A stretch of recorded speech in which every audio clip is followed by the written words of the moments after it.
الحمدللہ وحدہ والصلاة والسلام علی من لا نبی بعدہ اما بعد فاعوذ باللہ من الشیطان الرجیم بسم اللہ الرحمن الرحیم فما للذین کفروا قبلک مہطعین عن الیمین وعن الشمال عزین۔ کافروں کو کیا ہوا کہ آپ کی طرف منہ اٹھا کر دوڑ پڑے ہیں، دائیں جانب اور بائیں جانب سے گروہ در گروہ۔ آج ہماری سورہ المعارج کی آیہ مبارکہ نمبر 37 تک کی تلاوت و ترجمہ کا شرف نصیب ہوا۔ سامعین، کل ہماری آخری آیہ مبارکہ جس میں اللہ تعالیٰ نے جنت کا ذکر کیا اور عزت کے ساتھ اور عزت پانے والوں کے لیے 5 اعمال جو ہیں ان کا ذکر ہوا کہ اللہ تعالیٰ اس بنیاد پر انہیں جنت میں مکمل عزت کے ساتھ مقام عطا فرمائے گا۔ اس کے بعد اب کافروں کی رسوائی کا ذکر کیا جا رہا ہے کہ دنیا کے اندر رب ذوالجلال نے قوموں کی ہدایت کے لیے، لوگوں کی ہدایت کے لیے اللہ تعالیٰ نے نبیوں کا ایک سلسلہ جاری فرمایا۔ حضرت آدم علیہ السلام سے لے کر حضرت سیدنا محمد الرسول اللہ صلی اللہ علیہ وآلہ وبارک وسلم تک یہ انبیاء کے مبعوث کرنے کا بنیادی جو مقصد ہے، اولین مقصد ہے، وہ لوگوں کی ہدایت اور ان کی رہنمائی، کہ لوگوں کو ان کا مقصد تخلیق بتایا جائے، لوگوں کو اللہ تعالیٰ کی ذات کا تصور سکھایا اور پکایا جائے، لوگوں کے اندر اپنے مالک اور خالق کا حقیقی جو تعارف ہے وہ لوگوں کے ذہنوں میں راسخ کر دیا جائے، اور ان کے دلوں میں یہ بات ڈال دی جائے کہ انسان کو پیدا کرنے کا بنیادی مقصد جو ہے وہ اللہ کی معرفت ہے۔ وَمَا خَلَقْتُ الْجِنَّ وَالْإِنسَ إِلَّا لِيَعْبُدُونَ میں مفسرین نے یہ بات بڑی وضاحت اور صراحت کے ساتھ لکھی ہے کہ اس آیت کا مطلب یہ ہے کہ ہم نے انسانوں اور جنوں کو اپنی پہچان اور اپنی عبادت کے لیے پیدا کیا۔ اب عبادت کیا ہے؟ یہ سوال ہو سکتا ہے کہ لفظ تو لکھا ہوا ہے عبادت کے لیے قرآن میں، اس کا معنی سارے مفسرین نے معرفت کیوں کیا ہے؟ تو اس کی وجہ یہ ہے، بڑا واضح اصول ہے کہ عبادت کا بنیادی مقصد کیا ہے؟ اللہ کی معرفت۔ وہ عبادت ہے ہی نہیں جس میں اللہ کی پہچان نہ ہو، یہ یاد رکھیے گا۔ وہ عبادت کبھی نہیں ہے جس میں اللہ کی پہچان نہ ہو۔ اس کی مثال میں قرآن پاک سے پیچھے درس بھی گزر چکا۔ حضور علیہ السلام نمازیں پڑھا رہے ہیں مسجد نبوی شریف میں، اور منافقین لوگ جو ہیں وہ آپ کے ساتھ آ جاتے ہیں، مسجد نبوی میں نماز پڑھتے ہیں، اور ساری نمازیں بعد جماعت پڑھتے ہیں، اور کوئی مسجد عام مسجد نہیں ہے، مسجد رسول میں پڑھ رہے ہیں، مسجد نبوی شریف میں، اور امام بھی کوئی عام امام نہیں ہے، وہ امام ہے جو نبیوں کا بھی امام ہے، اس کے پیچھے پڑھ رہے ہیں۔ اور اس کے بعد آیت کیا آتی ہے؟ پیارے حبیب نے کہیے نکل جائیے اور تمہاری نمازیں تمہارے منہ پہ تھے ماری جائیں گی۔ وجہ کیا ہے؟ وجہ یہ ہے کہ انہوں نے جو نماز پڑھی ہے وہ اللہ کی معرفت کے لیے نہیں پڑھی، منافقت کے لیے پڑھی۔ سمجھ آئیے؟ اس لیے نماز کہلائے گی بھی وہی نماز جو رب کی پہچان کے لیے پڑھی جائے، جس میں مالک کو سر تسلیم خم ہو کر، اور انسان جب ایک ایک لفظ نماز کے اندر تلاوت کرے، قرآن پاک کے جو الفاظ تلاوت کرے، نماز کے الفاظ تلاوت کرے، تو اس کا جو رابطہ اور تعلق ہے وہ براہ راست اپنے مالک کے ساتھ جڑا ہوا ہونا چاہیے۔ تو اس لیے انسان کی عبادت ہی وہی عبادت ہے جو اللہ کی پہچان کے لیے۔ اس کے علاوہ اگر کوئی اور مقصد ہے تو یاد رکھیے وہ عبادت فزیکلی تو ہو سکتی ہے، وہ عبادت نظر تو آ رہی ہوگی، لیکن اللہ کے ہاں وہ عبادت نہیں ہوگی۔ یہ ایک بنیادی مقصد ہے عبادت کا۔ اسی لیے اللہ تعالیٰ نے، بلکہ آگے آئے گا یہ قرآن پاک میں، اس پہ درس میں آخری بارے میں ہم بات کریں گے کہ اللہ تعالیٰ نے تو فرمایا بربادی ہے نمازیوں کے لیے۔ نماز پڑھی ہے مولا، نماز تیری پڑھی ہے، اور الٹا بربادی بھی ہمارے لیے۔ فرمایا ہاں نمازیوں کے لیے بربادی ہے، اس لیے کہ انہوں نے نماز اللہ کی معرفت کے لیے نہیں پڑھی، لوگوں کے دکھاوے کے لیے پڑھی۔ یہ آگے سورۃ الماعون میں انشاءاللہ جا کے ہم اس کی تفسیر پڑھیں گے، وہاں تفصیل سے بات ہوگی۔ تو اللہ تعالیٰ نے اب جب یہ نبیوں رسولوں کو بھیجا، انہوں نے بار بار تبلیغ کی، کافروں کو، سب کو، مسلمانوں کو، ماننے والوں کو، نہ ماننے والوں کو، تمام انبیاء اور رسول کا یہ طریقہ رہا ہے کہ وہ تبلیغ ہر ایک کو کرتے تھے، ماننے والوں کو بھی اور نہ ماننے والوں کو بھی باقاعدہ طور پہ۔ ہمارے ہاں تو وہ پورا نظام نہیں رہا، سسٹم تبلیغ کا وہ اس انداز کا نہیں رہا، اور یہ بد نصیبی ہے کہ ہم مسلمان اس ایک بڑے عظیم فریضے سے محروم بیٹھے ہیں کہ ہماری یہ ذمہ داری ہے کہ ہم غیر مسلموں کو بھی اسی طرح برابر تبلیغ کریں جیسے مسلمانوں کو تبلیغ کی جاتی ہے، انہیں دعوت دین دی جائے، انہیں دعوت اسلام دی جائے۔ مبلغین جو ہوتے تھے، بہت سارے ایسے واقعات ہیں، ہزاروں واقعات مبلغین کے ملتے ہیں۔ شیخ عبد القادر جیلانی بغدادی رحمۃ اللہ تعالی علیہ، جب آپ بغداد کی عیدگاہ میں آپ خطبہ دیتے تھے، ہفتے میں 2 دن آپ بڑا خطبہ دیتے تھے عیدگاہ شریف کے اندر بغداد میں، تو آپ کے خطبے میں ہزاروں لوگ ہوتے تھے، اور تمام مورخین نے یہ لکھا ہے کہ آپ کی اس محفل اور مجلس میں ہزاروں کے حساب سے جہاں مسلمان تھے، وہاں سینکڑوں کی تعداد میں عیسائی اور یہودیوں کو آپ بلاتے تھے، دعوت دیتے تھے۔ عیسائیوں اور یہودیوں کو آپ مسجد میں، جامعہ بغداد میں دعوت دیتے تھے کہ آپ فلاں دن ہماری تبلیغ کا دن ہے تو آپ بھی تشریف لائیے، اور وہ آتے تھے۔ عیسائی، یہودی، نیچری، بدھمز، یہ لوگ آتے تھے اور آپ انہیں تبلیغ کرتے تھے۔ ان کے خطبات بہت زیادہ سارے توحید پر مشتمل ہیں، اور وہ توحید کا درس دیتے، اور اس کے بعد اللہ کرم کرتا، ان سینکڑوں میں سے کئی لوگ وہیں پر کلمہ پڑھ کے جایا کرتے تھے۔ سبحان اللہ۔ اب ہمارے ہاں تو کوئی عیسائی مسجد میں آ جائے تو سارے اس کو ایسے دیکھنے لگ جائیں، یہ کدھر آ گئے؟ ایسا ہی ہے نا۔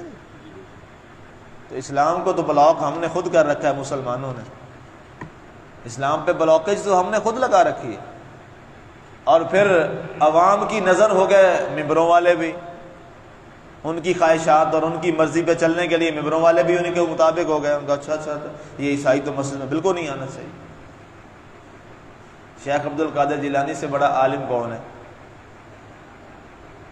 حضرت سیدنا امام مالک، جن کی پوری فقہ ہے، کوئی 55 ممالک بنتے ہیں وہاں پہ جہاں پہ ان کی فقہ چل رہی ہے، بلکہ حرمین میں فقہ حنفی کے تو لوگ ہی کوئی نہیں ہے، حرمین شریف میں وہاں تو سارے جتنے ہیں وہ مالک ہی ہیں۔ ان کا یہ طریقہ تھا کہ آپ اپنی درس گاہ کے اندر باقاعدہ جا کر خود دعوت دے کے آتے تھے اور بلاتے تھے ان کو، انہیں کہتے تھے میں آپ کے پاس آ جاؤں یا آپ کوشش کریں میرے پاس تشریف لے آئیں، وہاں ہم اللہ کی توحید کی بات کرتے ہیں۔ اور عیسائیوں اور یہودیوں سے یہ فرمایا کرتے ہوتے تھے کہ ایک چیز تو تمہارے اور ہمارے درمیان مشترک ہے، اور وہ کیا ہے؟ نبوت بھی اور وحدانیت بھی۔ ظاہر ہے اہل کتاب اللہ کو ایک مانتے ہیں، ہم بھی اللہ کو ایک مانتے ہیں، وہ بھی ایک نبی کو مانتے ہیں اور ہم بھی ایک نبی اور رسول کو مانتے ہیں۔ یہ دو چیزیں تو ہمارے لیے ہیں، اسی لیے اہل کتاب کا جو ذبیحہ ہے وہ مسلمان کے لیے جائز ہے۔ ذبیحہ سے مراد یہ ہے کہ اگر کسی اہل کتاب یعنی یہود و نصارہ، یہ دو اہل کتاب ہیں، عیسائی اور یہودی، اگر وہ ان کی کوئی مرغی کی دکان ہے، مثال دے رہا ہوں، یا گوشت کی دکان ہے اور وہ خود ذبح کرتے ہیں تو مسلمانوں کو اجازت ہے وہ ان کا ذبیحہ وہاں سے گوشت خرید سکتے ہیں، پکا سکتے ہیں۔ باقاعدہ میرے پاس ایک فتویٰ ہے کہ جی مسلمان، وہ ایک عیسائی کی دکان ہے یہ یہاں پر میک اسٹاپ پہ، تو ہم وہاں سے گوشت لے سکتے ہیں؟ میں نے کہا بالکل لے سکتے ہیں، آپ بالکل لے سکتے ہیں، کیونکہ وہ بھی بوقت ذبح کیا پڑھتے ہیں؟ اللہ اکبر، اللہ اکبر۔ ذبح کے لیے یہی ایک لفظ ہے، کیا؟ اللہ اکبر، اللہ اکبر، بوقت ذبح اللہ کا نام لیا جائے۔ تو یہ ایک اللہ کرے کہ ہم اللہ اور اللہ کے رسول کی رضا کے لیے اس کے طور پہ ہم سارے کچھ نہ کچھ کام کر سکتے ہیں۔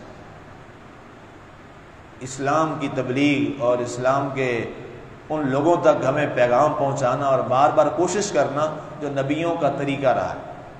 ابو وسلم کیا کرتے؟ یہ جو قرآن کی آیت ہے کہ آپ بار بار کافروں کے پاس جاتے انہیں اللہ کی توحید کا پیغام دیتے، انہیں اللہ تعالیٰ کی توحید کی بات سناتے، بتوں کے ناپاک ہونے کی بات سناتے۔ ظاہر ہے آپ کافروں کو یہ باتیں کرتے تھے تو وہ آپ کے مخالف تھے۔ اگر آپ ان کو بات ہی نہ کرتے، بس مسلمانوں کو ہی کرتے رہتے، تو انہیں کوئی مخالفت تھی؟ کوئی مخالفت نہیں تھی۔ آپ بار بار ان کے پاس جا کے کہتے ہیں یہ بت ناپاک ہیں، یہ بت نجس ہیں، جن بتوں کے پاس جا کر تم سجدہ کرتے ہو یہ ناپاک ہیں، یہ تمہارے ہاتھوں کے بنائے ہوئے ہیں۔ اصل خدا، اصل اللہ تو وہی ہے جس نے تمہیں پیدا کیا ہے، مجھ محمد کو بھی پیدا کیا۔ تو جب انہوں نے، کافروں نے یہ بات نہ مانی، تسلیم نہ کیا، اللہ کی توحید کا انکار کر دیا، تو قرآن فرماتا فما للذین کفروا قبلک مہطعین۔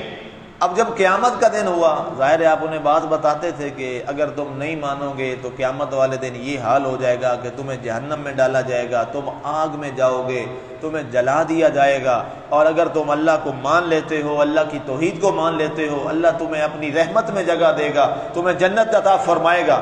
جب یہ باتیں انہوں نے تسلیم نہ کی اور انہوں نے کیا کہا کہ جناب وَيَقُولُ الْقَافِرُ يَا لَيْتَنِي كُنْتُ تُرَابًا، یہ بھی آگے آیت آئے گی آخری پارے میں کہ اب جب معاملہ ایسا ہوا اور کافر کہتا تھا نہیں، مرنے کے بعد معاملہ ختم، کچھ بھی نہیں ہوگا، یہ آپ کس جنت اور دوزخ کی بات سناتے ہیں، ایسا تو کچھ نہیں ہے۔